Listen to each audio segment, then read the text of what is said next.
नमस्कार दोस्तों, स्वागत करता हूं आप सभी का एक बार फिर से हमारे इस पावरफुल मोटिवेशन यूट्यूब चैनल पे। दोस्तों, आज के इस वीडियो में हम आपको चाणक्य नीति के अनुसार बताएंगे कि कैसी लड़की से आपको भूलकर भी शादी नहीं करनी चाहिए, नहीं तो आपका जीवन नरक से भी बदतर हो जाएगा और आप उम्र भर रोते रहोगे, जिसकी वजह से आपका पूरा परिवार टूटकर बिखर सकता है और आपकी जिंदगी तबाह बर्बाद तक हो सकती है। दोस्तों, चाणक्य नीति या चाणक्य नीति शास्त्र आचार्य चाणक्य द्वारा प्रदान किया एक ऐसा ग्रंथ है जिसमें मनुष्य के जीवन में सुधार लाने हेतु सुझाव दिए गए। इस ग्रंथ में बहुत सारे नीति सूत्र शामिल किए गए हैं जिनका यदि सही रूप से पालन किया जाता है तो हमारा जीवन चमत्कारी ढंग से बदल सकता है। आचार्य चाणक्य महान कूटनीतिज्ञ थे। उन्हें जिंदगी के प्रत्येक दांव पेच आते थे। कौन किस समय क्या सोच रहा है और उसकी अगली चाल क्या होगी, यह आचार्य चाणक्य बखूबी भांप लेते थे। अपने इन्हीं प्रयोगों के बाद चाणक्य ने इस महान ग्रंथ की रचना की थी, जिसे पढ़ने पर हमें मनुष्य के विभिन्न स्वभाव और उसकी सोच के बारे में पता चलता है। चाणक्य नीति के द्वारा पुरुष, महिला, बच्चे, बूढ़े सभी के स्वभाव के बारे में जाना जा सकता है। मित्र एवं शत्रु या किसी भी अन्य मानवीय रिश्तों की गहराई को समझा जा सकता है। इन सभी रिश्तों को जिस नजर से हम नहीं देख सकते हैं, उस नजरिए को इस ग्रंथ में समझाया भी गया है। आचार्य चाणक्य ने इस ग्रंथ में ढेर सारे नीति सूत्र दिए हैं जिन्हें पढ़ने और समझने पर हमें काफी फायदा होता है। आज इन्हीं सूत्रों में से हम कुछ आपके सामने प्रस्तुत कर रहे हैं जो महिलाओं से जुड़े हुए हैं।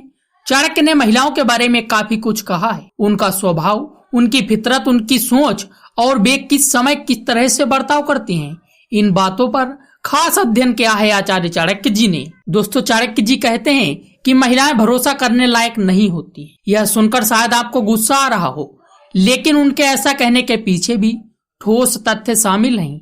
चाणक्य के अनुसार महिलाओं के स्वभाव में ही ऐसे लक्षण पाए जाते हैं जो उन्हें भरोसे के लायक नहीं बनाते। ऐसा इसलिए क्योंकि वे कोई भी बात अपने तक अधिक समय तक सीमित नहीं रख पाती। अपनी बात दूसरों तक ले जाना उनकी आदत होती है।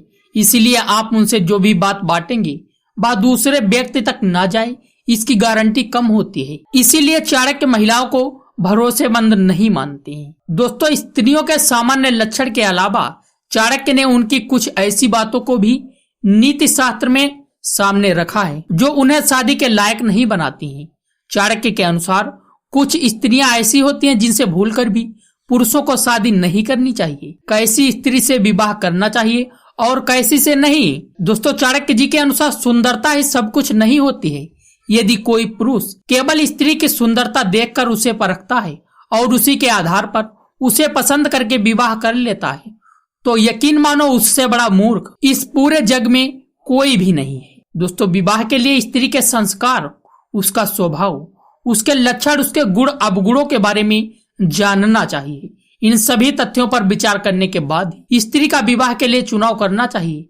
अन्यथा सुंदरता के आधार पर गलत चुनाव करने से वैवाहिक जीवन सुखी नहीं रहता है और जिसके कारण आपका परिवार टूटकर भी बिखर सकता है।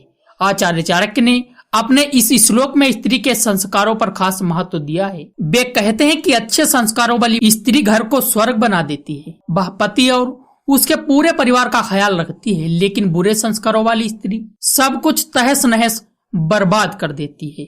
चाणक्य के अनुसार यदि स्त्री सुंदर नहीं है लेकिन उसके संस्कार अच्छे हैं तो पुरुष को उससे विवाह कर लेना चाहिए, क्योंकि यही वह स्त्री है जो उसके भविष्य को सुखद बनाएगी। ऐसी स्त्री उसे एक श्रेष्ठ परिवार देगी। लेकिन इसके जगह यदि ऐसी स्त्री को चुन लिया जाए जो संस्कारी नहीं है और परिवार की अहमियत नहीं समझती है, तो न केवल शादी बल्कि सभी रिश्ते नाते टूट जाते हैं।